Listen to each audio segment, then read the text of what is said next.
जरा इंडिया चलते हैं जी, संबित पात्रा के पास।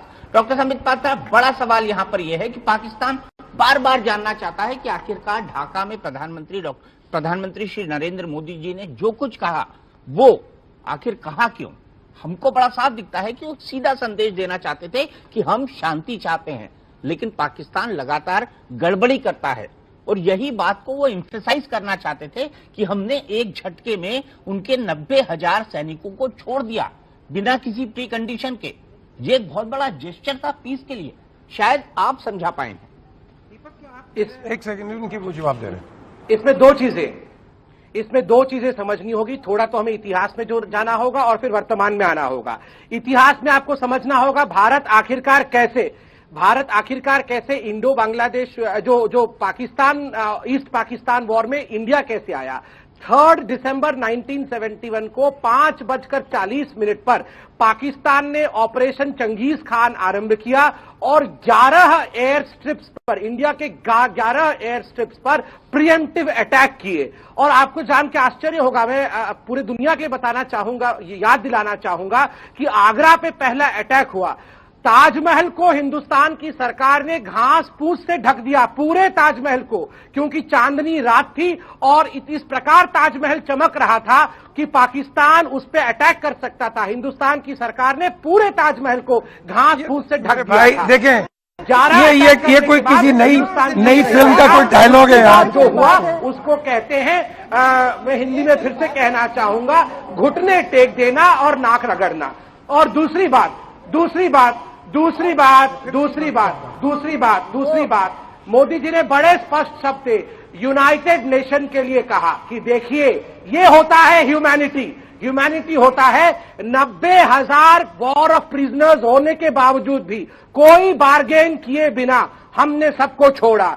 इस ह्यूमैनिटी और इस प्रकार के दिल रखने वाले हिंदुस्तान को यूनाइटेड नेशन सिक्योरिटी काउंसिल में परमानेंट सीट मिलना चाहिए। 10 सेकंड में मैं अपनी आखिरी बात कहूंगा। अभी मोहतरमा ने मोदी जी के खिलाफ कुछ कहा, मैं फिर भी चैनल में इसलिए बैठा रहा क्योंकि मुझे इस बात की खुशी हुई कि मोदी जी के प्रधानमंत्री बनने के बाद पाकिस्तानियों की हालत ऐसी हो गई है कि बौखलाहट में ये भूल जाते हैं कि क्या बोल रहे हैं और क्या नहीं बोल रहे हैं। यही हालत पाकिस्तान की होनी चाहिए थी और मोदी जी ने पाकिस्तान का ये हालत। देखें, बात सुने, पाकिस्तान की हालत बड़ी। जिस वक्त आप एक स्टेटमेंट बता दीजिए उनका। जिस वक्त से बात शुरू हुई है आप सरेंडर कर रहे हैं, इसके अलावा तो आप कोई बात नहीं कर रहे। लेकिन सरेंडर से पहले जो ब्लंडर हुए हैं, जो कुछ आपने किया है, उसके ऊपर आप कोई बात नहीं कर रहे। जिस वक्त से मशरकी पाकिस्तान बना था उस वक्त से इंडिया और इंदिरा गांधी ने, मेरी बात सुनिए, उन्होंने उनकी यूनिवर्सिटियों में हिंदू प्रोफेसर और उस्ताद भेजे और वो उससे ब्रेन वॉशिंग उनकी कर रहे थे। मगरबी पाकिस्तान के खिलाफ उस वक्त से काम हो रहा था जब से पाकिस्तान बना था और ये हमारे पास इसके सबूत भी है कि ये हुआ था। और उन्होंने एक नस्ल पैदा की कि जो पाकिस्तान से नफरत करे और उस नस्ल को तब तो आपके पास था, आप संभाल लेते। सब कुछ हमारे पास था, ठीक है, तो लेकिन बात सुनिए, जंग शुरू होती है आप संभाल लेते, पूरा आपके पास था। आपने केजीबी से एक आदमी बुलाया और उसको ये काम सौंपा कि मुक्ति बाहिनी के साथ मिलके ये सारा कुछ किया जाए और इल्जाम सारा तर्क दे रहे हैं आप केजीबी और सीआईए पाकिस्तानी फौज में डाला जाए। पाकिस्तानी फौज ने तो अपने भाइयों के लिए सरेंडर किया है। सरेंडर क्या होता है भाई? सरेंडर अपने भाइयों को बचाने की एक तजवीज होती है। स्टेटमेंट है, I have come to make this majority province and minority province. फिर क्या हुआ जब किसी बात बांग्लादेश, ईस्ट बंगाल उसमें मेजॉरिटी प्रोविंस था पाकिस्तान का और उनका एक ऑफिशियल स्टेटमेंट है। मैं डॉक्टर संबित पात्रा को लाता हूँ। डॉक्टर संबित पात्रा, मुक्ति बाहिनी ने किया, इंडिया के साथ मिलकर जो कुछ भी किया और पाकिस्तान पर इल्जाम आया और पाकिस्तान की फौज पर इल्जाम आया और आपने क्या, तो फिर क्या हो गया? पाकिस्तान, एक सेकंड मैडम, हिस्ट्री में इंडिया ने कई बार सरेंडर किया है। हिस्ट्री में कई मुल्कों ने सरेंडर किया है। भाई यही एक बात आप सुनिए, जो कुछ मोदी जी ने कहा है, जो कुछ उन्होंने बांग्लादेश में कहा है, पढ़ लीजिए, जो कुछ उन्होंने बांग्लादेश में कहा है, उसका मतलब ये है सरेंडर किया है तो थोड़ा आज भी सरेंडर करिए ना। इस सब कॉन्टिनेंट में सबसे बड़े टेररिस्ट नरेंद्र मोदी है। थोड़ा सरेंडर सबसे बड़े टेररिस्ट नरेंद्र मोदी है। उन्होंने ये टेररिज्म शुरू किया। उन्होंने पहले गुजरात में कर रही है मैडम आप, उनको अमेरिका दुनिया के सबसे बड़े लोकतंत्र के चुने हुए प्रधानमंत्री क्या बोल रही है मैडम?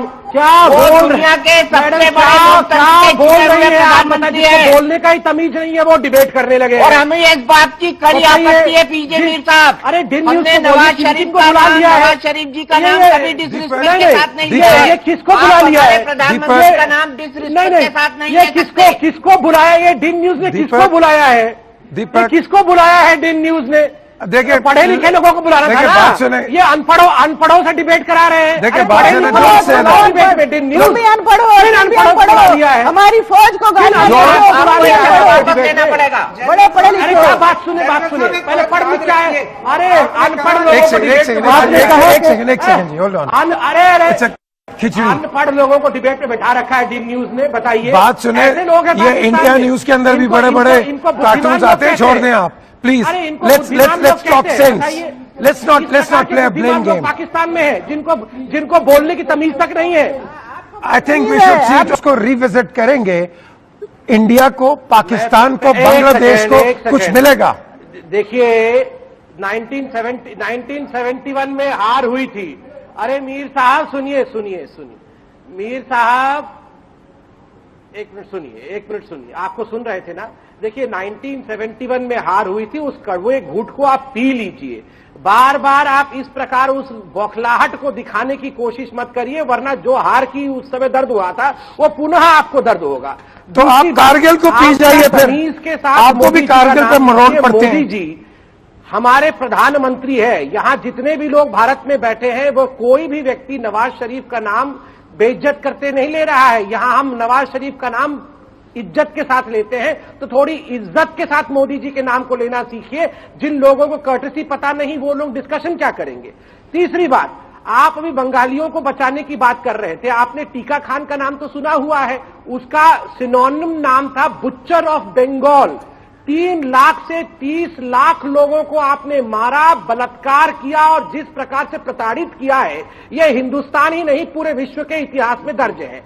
आखिरी आप महात्मा गांधी के विषय में कह रहे थे ना, पाकिस्तान को इन सब विषयों में नहीं कहना चाहिए। वो पाकिस्तान जो हर प्रधानमंत्री और प्राइम मिनिस्टर को फांसी की सजा देता है, वो दूसरों के विषय में कहने का अधिकार नहीं रखता है। वो सब आप अपने देश में संभालिए। किस प्रकार से बेनजीर भुट्टो को मारने वालों को न्याय दिलाया जा सके, उसकी चिंता करिए। आप हमारे देश के विषय में चिंता ना करें। जहां तक बांग्लादेश का सवाल है, कौन इंसानियत की लड़ाई लड़ता है ये बताने की भी आवश्यकता नहीं है। आपके 90,000 लोगों ने नाक रगड़कर, घुटने टेक कर सरेंडर किया था।